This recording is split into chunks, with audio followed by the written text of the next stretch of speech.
Nous, ce qui nous intéresse, c'est le net. Et là, c'est pas, je vous le rappelle. 37 € quoi? 37 € net, c'est quoi? Les augmentations de salaire minables proposées par la direction vont dans le même sens que la NCC, qu'on a massivement rejeté. Son objectif, c'est bloquer nos salaires.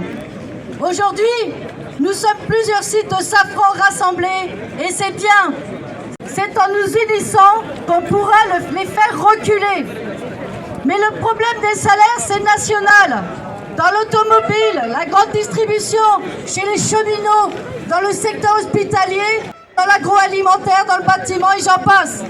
Je salue aujourd'hui les camarades de la RATP qui ont annoncé qu'ils se mettaient en grève pendant les JO si la direction ne passait pas à la caisse. Les patrons et l'État veulent que tous les travailleurs acceptent docilement le blocage de nos salaires pour qu'ils s'enrichissent encore plus. L'action Safran a atteint son record historique. La fortune en 2023 des 40 premières entreprises de France ont distribué un record de 97 milliards de dividendes aux actionnaires. 97 milliards. Nous sommes beaucoup à discuter en ce moment du mouvement des agriculteurs.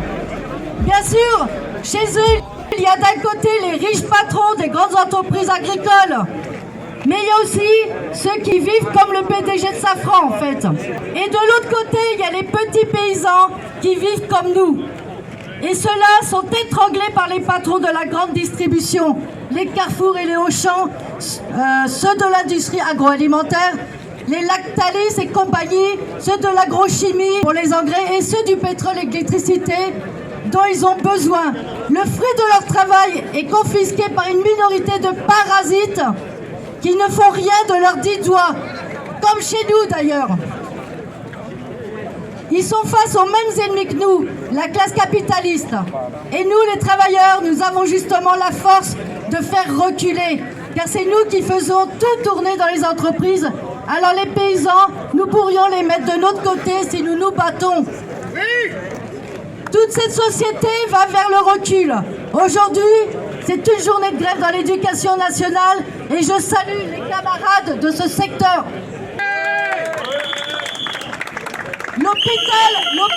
L'hôpital et l'éducation s'enfoncent.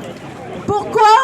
Parce que l'État préfère verser toujours plus d'aide aux grands patrons en vidant les caisses du service public. Et pire encore, les capitalistes et le gouvernement à leurs bottes nous préparent la guerre pour se partager les richesses de la planète. Oui, nous sommes parfaitement bien placés pour voir qu'ils nous préparent la guerre. À Safran, la cadence pour les moteurs du Rafale va être multipliée par 3. Ils nous disent que ça fait du travail. Mais pour finir, comment? Ils nous préparent la guerre aujourd'hui avec notre travail, demain avec notre peau. Aujourd'hui, nous sommes là pour les salaires et nous devons prendre conscience que nous sommes une force pour les faire reculer. Toute la société s'enfonce. Alors notre force, à nous les travailleurs, il devra servir un jour ou l'autre à nous attaquer à leur système. Pour les salaires et tout le reste, avec les camarades de la RATP, des hôpitaux et de tous les secteurs du monde du travail.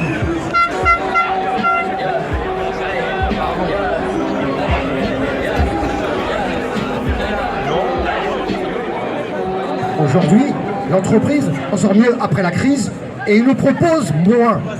Donc on ne peut pas avoir moins avec des résultats qui sont faramineux. Il faut redistribuer aux salariés pour qu'ils ne perdent pas de pouvoir d'achat et même qu'ils en gagnent et qu'ils progressent. Et je pense profondément que ici c'est qu'une étape. C'est la succursale de Safran. La preuve, ils sont incapables de prendre des décisions tout seuls.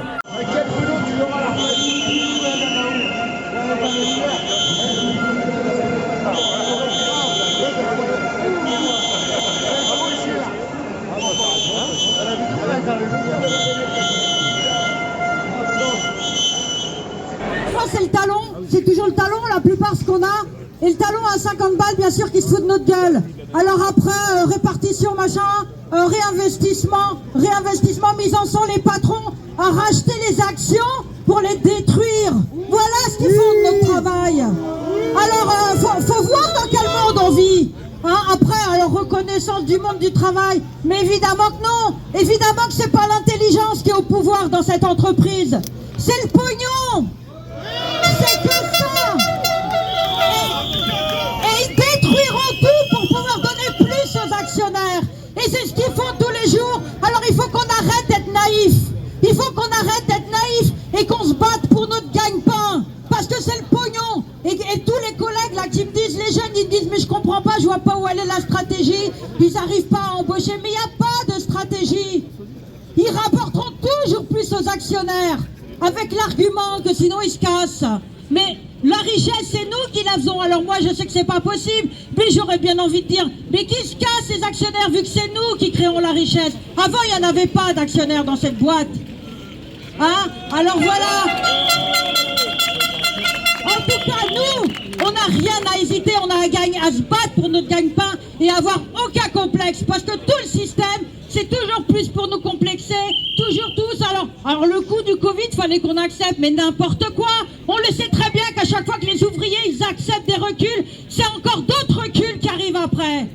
Alors il faut se battre. Et moi, ce que je vais dire, c'est que les négociateurs, ils disent ce qu'ils veulent, mais c'est nous, dans les ateliers, dans les bureaux, où on accepte les miettes, où on n'accepte pas. C'est ça qui compte. Voilà, alors bravo, parce que malgré la difficulté actuelle, malgré que le patronat, il nous en fout toujours plus dans la gueule, eh ben on arrive à se regrouper avec tous les sites. Et ça, c'est bien, parce qu'on est plus fort. Et c'est ça qui compte.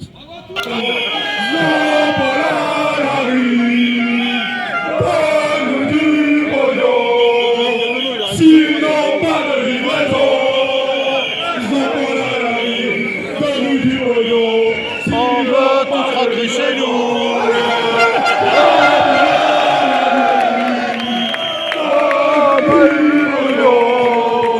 Sinon pas de livraison. Donne-nous du pognon. Sinon pas de livraison.